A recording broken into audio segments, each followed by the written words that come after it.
Kaixo, gaur egin dugun bideojoko bateko tutoriala azalduko dizugu. Egin dugun jokoa futbol tipo bat da. Aurten teknologian robotik ematen ari gara eta eskertzarekin hasi gara bideojoko batzuk egiten. Adibidez, hemen dugu bat. Hauek dira erabili ditugun pertsonaiak eta bakoitzaren komandoak erakutsiko dizkizuegu. Golak ez dute limiterik. Pertsonaien komandoak hauek dira.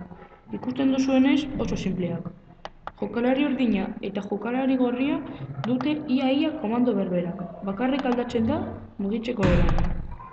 Gero, pilota daukagu. Ikusten duzuenez konplexuena da, baina ez asko. 2 barra daukagu komando berberekin, eta ez dira zailak komandoak ez dutelako. Amaitzeko agertokia dugu. Sinplea da eta komando gutxikin. Bideojoko hau oso sinplea da. Hemen utziko dizugu jokoaren demostrazio bat.